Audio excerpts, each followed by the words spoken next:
Hello and welcome, Chiropractic First Crew. Dr. Jared here.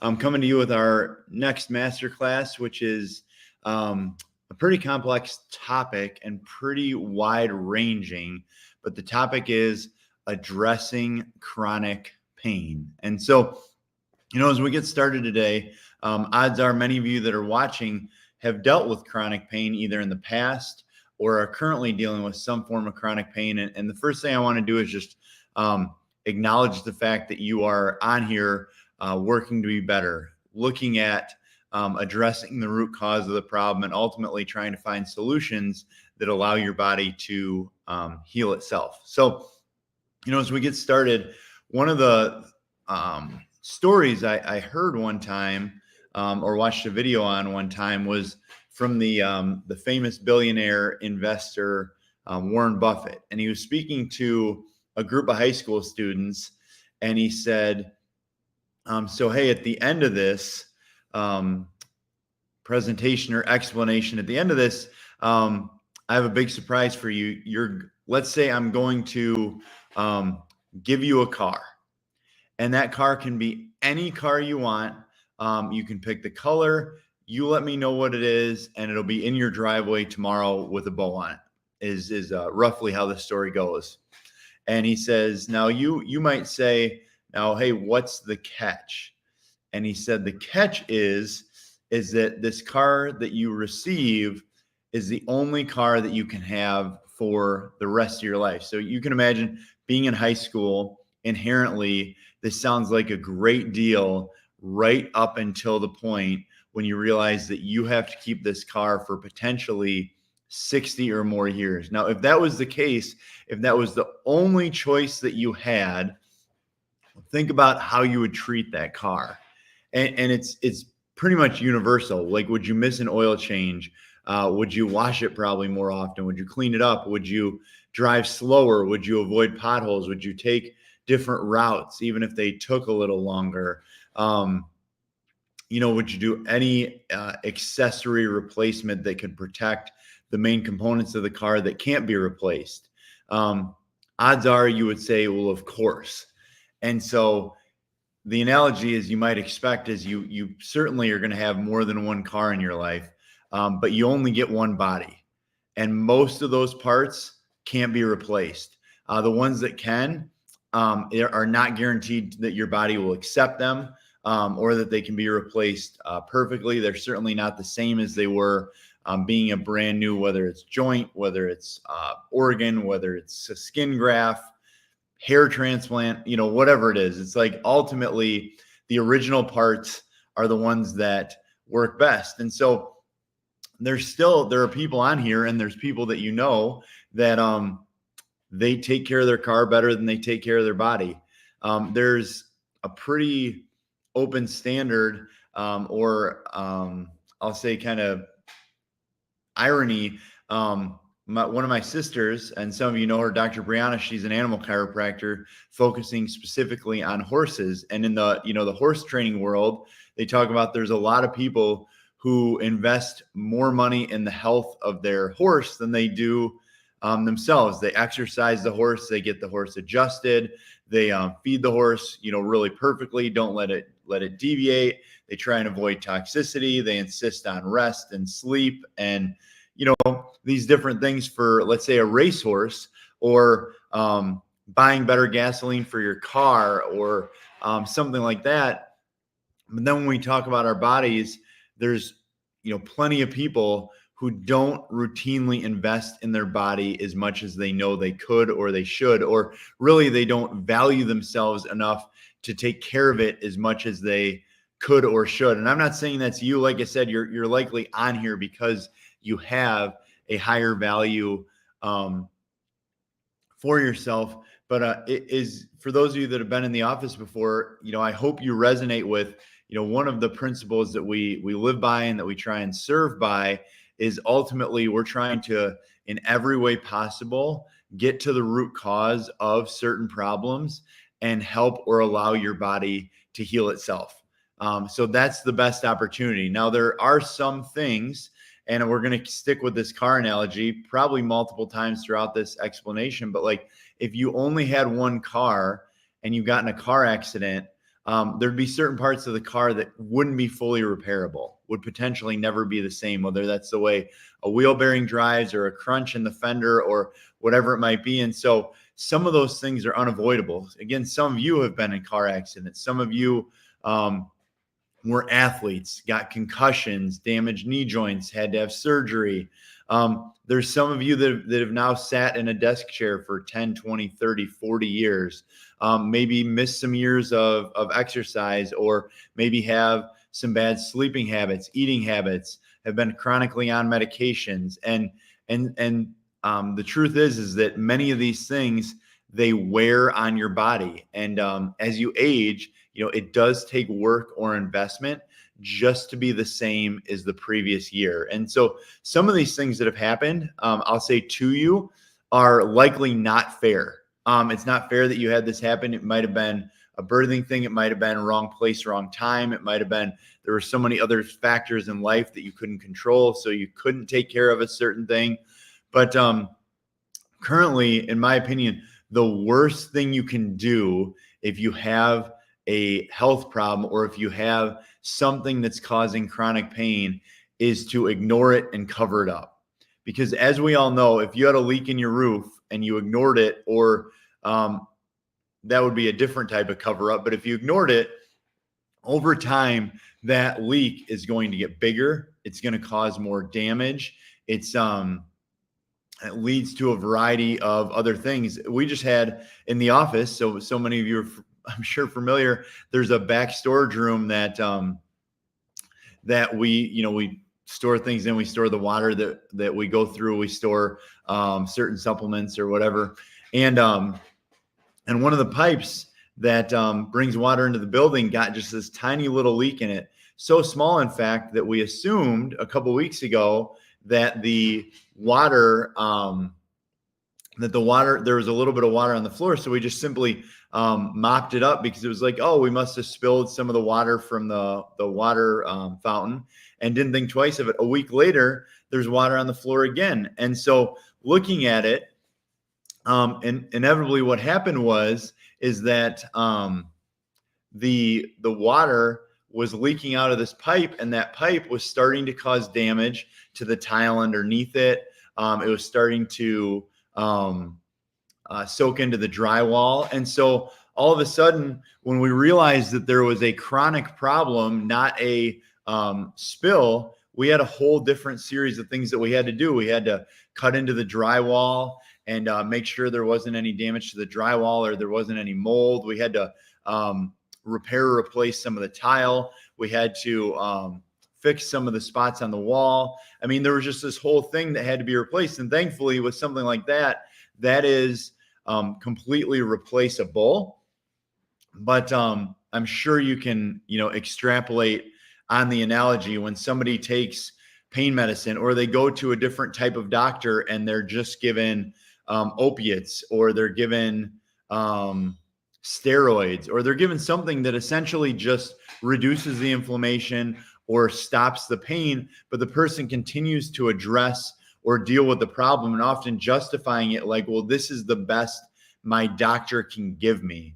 But those are things that all have that buildup over time, and can really lead to much, much more serious long-term issues. And so we're going to go through a whole variety of things with the specific goal of empowering you to have possibly more options or more opportunity to either reverse as much of this pain as you possibly can, and additionally and absolutely to manage this so that you can do your best to not let things get worse, and also take control of anything that you can. So starting with probably the most difficult part of it, which is the mindset shift that has to be made. There are people who express pain from emotional issues. There are people who express pain because of not processing stress. They don't sleep. That's a huge cause of inflammation. There are people who have spite, have hate, have self-esteem or emotional issues, depression, anxiety, and all these things are very real. They're very difficult. And there's something that they call it there's a variety of terms, but essentially their brain is increasing the stress or inflammation. In chiropractic, for more than 100 years in chiropractic school, they talk about subluxation, the vertebral misalignment of your spine, being from thoughts, traumas, or toxins. And you think about traumas, of course, if you sit at a desk all the time, or if you've been in car accidents or whatever, you can see how that would affect your spine. But trauma or thoughts and toxins are both different types of stressors that aren't forcibly felt, they're felt internally. So the thoughts being the emotional stress component, and the toxins being the physical strain on the body, whether that's preservatives in food or whether that's something that you breathe in, or for instance, the chemical component of medications you might take or shots you might accept, or whatever it might be there. But thoughts, traumas, and toxins. And so while I don't have a perfect answer for this, I hope that if you are dealing with some of those things, you're seeking help, whether that's professionally or through your own podcasts, reading, things like that. One thing that I'd like to gift you for those that are struggling in some component of the mindset department is a book called The Tools. So I bought for this seminar, I bought 30 books called The Tools. It's by a Dr. Stutz, Stutz.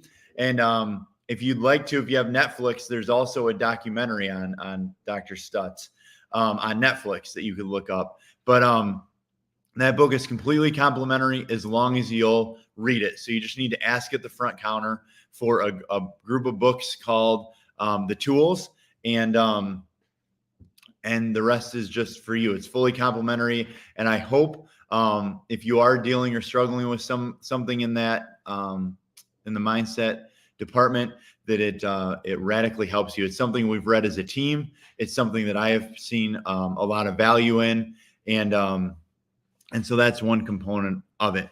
The next thing, the one reason that sometimes people have developed chronic health issues is ultimately the mindset of where they invest their money. I can't tell you how many people over the years have told me that they're dealing with a serious problem, or they're not going to spend the money trying something to fix their knee. They're going to do it what's covered by their insurance.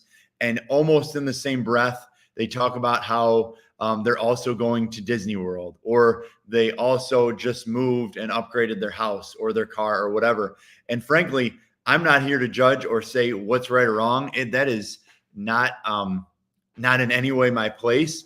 But I can tell you one study or one, this was actually, I think, in a podcast where they talked about adult status over 40. Money, having money is progressively declining, not because people don't want to have money or wealth, but ultimately because the health of the average person is declining so radically that just being healthy, being able to move, being able to stretch, being able to get down on the floor and stand back up, or still be able to go for a run and run a mile, the amount of people that can do that over 40 is declining so fast that there's potentially more status in being healthy than there is in having wealth. And again, I'm just putting something on there for you to think about, but where do you invest? What do you look at when you see that organic raspberries are $2 more a box, or grass-fed meat costs this? Or how do you look at the things that do invest in health, such as possibly your gym membership or your chiropractic monthly payment, or your fill in the blank? You can fill in the blank with just about anything. But I'd encourage you, because as we go through these things, it's like, what actions do you want to take? And the first thing is to look at, how do I value myself? Do I value myself enough to invest in a couple of supplements a month, or whatever it might be? And I can tell you that while I believe this strongly, and as many of you know, at this point, I've personally been in practice for over 14 years, have had the unique opportunity to have been trusted by several thousand people to go through their health outcomes, their pain, their problems. And I've seen so many things occur, miracles, from people being told they have to have back surgery to they'd never walk again, to kids never getting another ear infection after being on drug after drug after drug, to certain autistic children being able to speak radically more words. Or, I mean, I can tell you there's so many things that we've seen when someone's health is addressed differently. But some of you know bits and pieces of this story, but I thought today was one of those days where I'm going to use an example personally, since we're talking about how are you investing in addressing chronic pain. And I want to say, first of all, there are so many things that you can do that cost absolutely nothing. So when I say invest, the first thing I'm talking about investing in is time. It's the time that you're taking to do certain things that could radically help you. But beyond time, of course, the other spot where you can see people's priorities is their schedule and their money. Where do they spend it? And so I'm going to just share a little bit of within my own family, and I'm going to just keep it to one person. But many of you know that over the last 5 years, my wife has dealt with a condition called topical steroid withdrawal syndrome, which is ultimately a severely painful detox from a prescription medication that she was on since she was a child. And I'll talk about more of that in just a moment. But when I first met my wife when we were 17, we started dating at 25, and we've been together for a little over 13 years now. When I met her, she was a swimmer, had a college scholarship opportunity, fit, looked healthy, all those things. And just like so many of you, as you get to know somebody, you learn a little bit more about them. And some of the things that my wife Tara struggled with, she struggled with severe allergies. She was severely allergic to cats, pretty much everything outside, a decent amount of things inside. And as many of you have heard, one of the most unique things was Christmas trees. They could not have a Christmas tree. She couldn't even stay in houses that had Christmas trees because she was so allergic to pine. But on top of that, she had a numb spot right in the middle of her back under her right shoulder blade, dealt with acid reflux, and also eczema her entire life. So a skin condition that was very itchy. And so I tell you that because from when we met, she really didn't make much of a big deal about any of it. It was just what normal life looked like, and starting to embrace what I'll call the holistic philosophy or vitalistic philosophy, with shifting some foods, getting adjusted, exercising more, really just looking at what in Max Living we call the 5 essentials: mindset, nutrition, chiropractic, exercise, and detoxification. The numb spot went away, and so did her acid reflux. So, you think about that. To me, I think about what's the long-term ramification. Well, if you're having acid reflux in your 20s, acid reflux medications have the 4th highest side effect rate of any drug class on the market. And the big thing with acid reflux medications is they're significantly linked to cancer and osteoporosis. And why? So why would they be? Well, the reflux medications, for the most part, they affect the amount of stomach acid in your stomach, the pH in your stomach. And so they don't break down food as much. And if you don't break down food as much, you don't absorb as many nutrients. And if you don't absorb as many nutrients like calcium, which is what your bones need over time, much easier to become osteoporotic. With the cancer, what the medication does, as well as the decreased amount of nutrients absorbed and the increased stress on your intestinal system, you can imagine how that risk would happen. Additionally, many of the allergies reduced. So some of the outside allergies reduced, the cat allergy reduced, not went away, but reduced. The Christmas tree allergy actually went away completely. I like to say we don't have one, but we have two Christmas trees in our house every year now because of just, that childhood missing it or whatever you might say. But addressing what I would consider some of the more basic things, diet and spine neurologic alignment, really radically changed. And what happened, or what really came about from it, and one thing that I appreciate about the effort that she put in, the eczema did not change. In fact, when we started to have children, the eczema got worse. And so after, or in between our children, we went and continued to look for the root cause and did food allergy testing, and found that there were dairy, corn, and gluten severe sensitivities, sensitivities to a lot of the foods that we ate very routinely, like certain sensitivities to healthy foods like spinach, cantaloupe. And so with food allergy testing, you avoid certain foods for a period of time and do a gut sealing protocol. And so I can tell you, this has probably been 8 years ago, maybe 9, and very strict, cut those things out for a year. And then you start to add those back in, and we've done food allergy testing since, and the gut has healed, the eczema went away.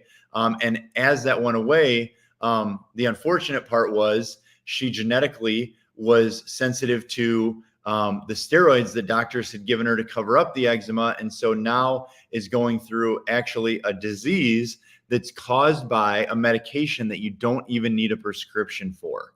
And that has led to 5 years of significant pain and itching through the skin as this is removed from the liver and goes out of the body. And if you want more information, look up topical steroid withdrawal on Instagram, YouTube, TikTok, the traditional internet, whatever it would be, and you can read all about it. But the point is that we've had to continue to the tune of in natural treatments, way over 5-figure investments. And so I tell you that just because of saying the same things I'm sharing with you are the same things that I believe and practice in my own family, including some of the other things that we'll talk about later, doing the metabolics and metabolomics protocols with the testing that you can do through our nutritionist, Mackenzie, corrective chiropractic treatments, follow-up x-rays, once a week maintenance adjustments, the food allergy testing, as well as some integrative and regenerative medicine through Angie, the nurse practitioner here, with IV stem cells and IV vitamins, and just a variety of other things. And then also with being very into fitness, things like the shockwave therapy for tendonitis. But again, investing in and now, instead of being on multiple medications like early 20s, and you can imagine 15, 13 years later, the likelihood of being on more or stronger. Currently, she's on 0 medications, has been for a long time, and is potentially leading to a much healthier life. But again, I tell you that story to say, think about where you're at and what are your goals? What things do you want to cut out? How do you want to address this pain? And so we're going to start with some of the most common pains, which is pain throughout the joints, whether that's spinal pain, whether that's arthritic pain in your shoulders, knees, elbows, wrists, hips, feet, whatever. And so starting with something that frankly, just most people don't do enough, yoga, and just other spinal rehab. So yoga is something that you can do so very easily without a gym membership. And there's so much free content online.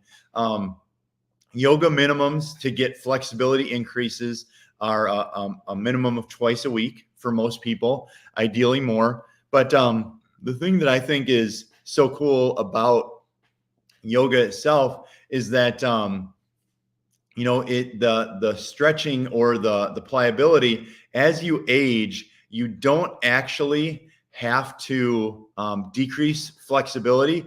You do decrease strength some over time, but you don't have to have a decrease in flexibility. But actually, the majority of Americans have more flexibility decrease then they have strength decrease. So that's something that just, I want you to think about, because are you blocking off time to stretch, whether that's your spinal rehab or whether that's your, the yoga itself. But if you were looking to do yoga and you were just getting started, and especially like if you've had a joint replacement or something like that, you could look up on YouTube the term chair yoga. If you have lower back pain, I would strongly recommend looking up hip flexibility yoga. For instance, for athletes, there's certain athlete yoga. One example that I might mention is that people, golfers or professional golfers with their thoracic spine. So to get that big turn, if you ever wonder, like, how can a 150 or 180 pound guy smack a golf ball 350 yards? Well, it's estimated that people with that are professionally golfing, they're doing 5 to 6 hours of thoracic mobility movements, and in every single week. Now, next, spinal rehab. So as far as spinal rehab goes, you've been given, if you're a current client, you've been given the amount of, like, you've been given exercises that can radically improve your pain at absolutely zero cost. So the first thing that I want to talk about, if you have a bulge disc, if you have disc degeneration, if you have stiffness in your back, that wobble ball for 5 minutes a day will pump more spinal fluid into the discs in your back than 90 minutes of stretching will. Just wobbling for 5 minutes will do more than 90 minutes of stretching. Now, to go along with that, the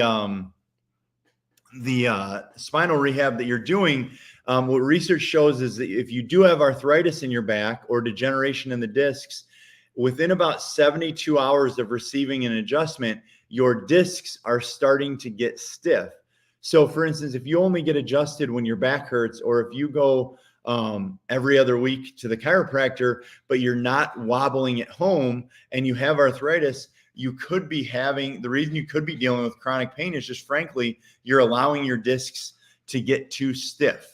The next thing is muscle imbalances. So when you think about muscle imbalances, or if you've looked at your spinal x-rays before, the curvatures of your spine, what they do is they take pressure off of the spinal cord and allow your body to have significantly lower inflammation. So something as simple as laying on those foam rolls, or if you have pelvic imbalance and your hips are shifted, laying on the hip wedges for 5 to 20 minutes, that allows your body to do what's called a creep stretch. And a creep stretch is just like it sounds. It's the muscles in certain parts of your body, specifically around your lower spine, where they crisscross, and they're so postural that it takes about 5 minutes for those muscles to unlock. So laying on those wedges, what it does is it allows muscles that normally never get elongated, never stretch, to release. And as you might imagine, if those muscles release, and can significantly affect your pain level. Additionally, the reason why you were given those home exercises when you first started is most people have developed one-sided muscle imbalances, because, for instance, let's say, I'm going to lean here, but they sit at their computer like this and their mouse is too far away, or they slouch, and so their head's way forward, and their head's just stuck, and they slouch into their chair, or they whatever it might be, if you shovel rock, if you work on an assembly line and always put the same part on, if you whatever the repetitive use thing is, if you play a certain sport, most sports are one-sided, like golf, baseball, whatever. There's a study that shows that 4 swings with the largest golf club, the driver, is the same torsion on the low back as 90% of a maximum deadlift. And you could pick the sport. There's so many things. Gymnastics and cheerleading are the 2 highest sports for increasing the likelihood of a teenage female to develop scoliosis or scoliosis-like curves. So, I mean, the isometric exercises that we put together for muscle imbalances, neck traction can decrease the pressure in the upper part of the neck, can affect things like headache, sleep, sinus and allergy issues, blood pressure. It pumps fluid into the discs, it stretches the muscles. The reason why the stretch and strengthening things are so important. If you think about like your arm with biceps and triceps, if you contract your bicep, your tricep relaxes. If you contract your tricep, your bicep relaxes. And so, similarly, if you strengthen one side, it will release the other. And so that's why those things can really help with chronic pain.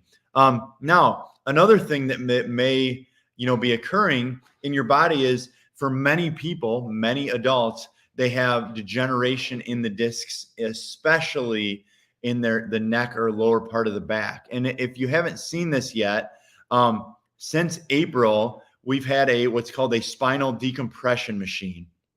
Now, for the majority of people, that machine would be used different from chiropractic care. So chiropractic is maintenance, very similar to if you had one car for the rest of your life, how you do tune-ups. The more you use it, the more you need tune-ups. The less you use it, or the less hard you are on it, maybe less frequent tune-ups. The earlier you start doing maintenance, obviously the better the car is going to be. Similar with your body. So, there are, of course, regular chiropractic adjustments, which we can cover later. But one thing that I wanted to start with today is spinal decompression. So for those people, if you've looked at your x-ray and in the pre and post x-ray, there's decrease in the disc height, or there's degeneration. If you deal with chronic pain, part of that chronic pain may be that since that disc is damaged, it's also deformed. And a deformed disc can put uneven pressure, can increase inflammation, can put in chronic impingement on the nerves. And remember, only about 10% of nerves feel pain. So you could even have chronic compression on the nerves and not really feel it. But if you feel it, we do have a machine where you can do a trial visit. You can talk to your chiropractor about it. It's a $79 investment. You can do a trial visit and you can see how you respond. But for many people, they can do a short series of decompression treatments over several weeks and actually reform or remodel the discs in the lower spine. And that can really, really help with chronic pain. So if you deal with that in your neck or low back, that may be something to discuss with your doctor. And so feel free to bring it up. To go along with that, when the original reason that many people started using decompression was for people with herniated discs.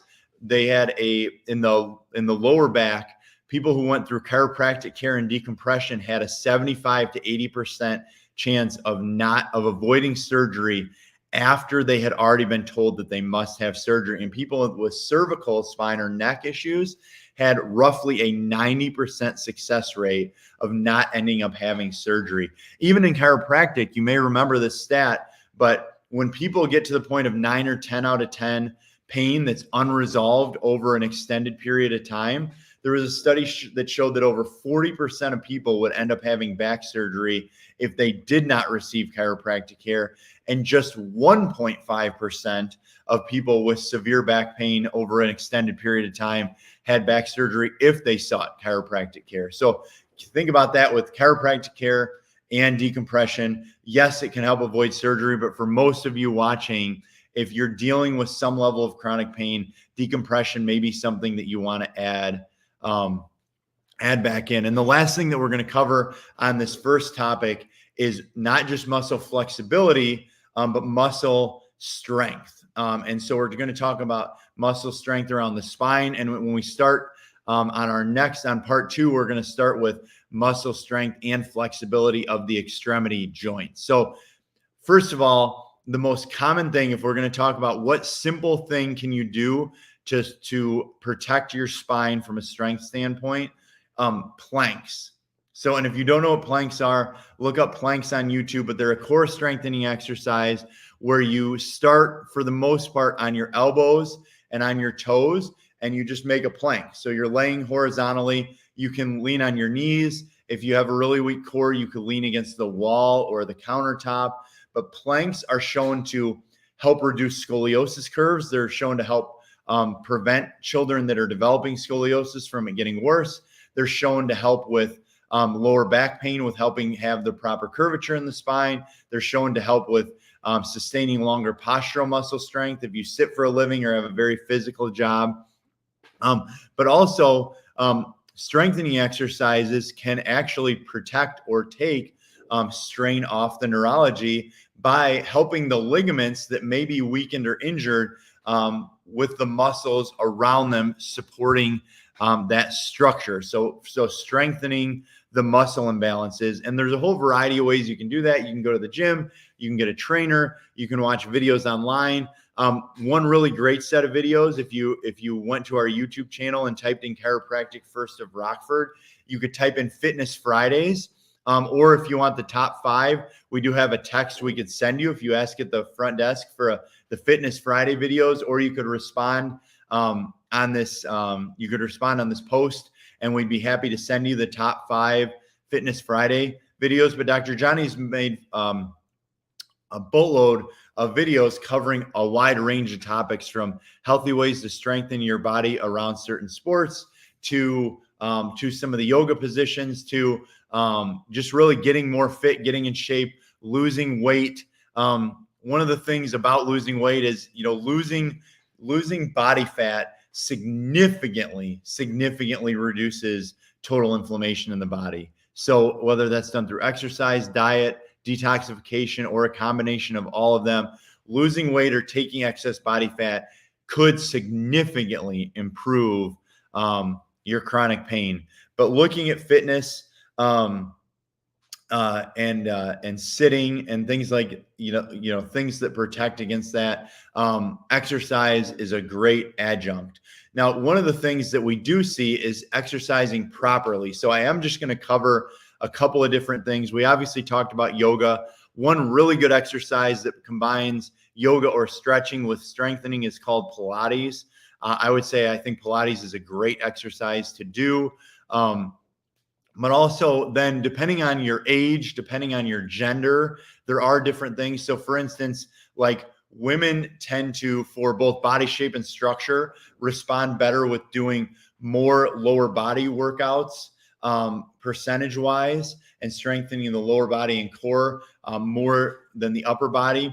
Men would respond better with doing slightly more upper body. But then also from a spinal standpoint, holding your spine in the proper position, for the majority of people, they should be doing twice as much posterior work. So work strengthening their back, pulling their shoulders back, opening everything up, pulling their head back, than chest work. So for instance, men and really most people should be doing twice as much back work as they do chest work. And if you look at the traditional American bodybuilding style, the bodybuilding style often starts on Monday with a chest day. And many people are better at getting to their Monday workout than they are to their Friday workout. And so something to consider is, doing more back workouts, doing more legs, doing a lot of core, doing more stretching and longer holds versus heavier weights. And that's where something like Pilates can come in.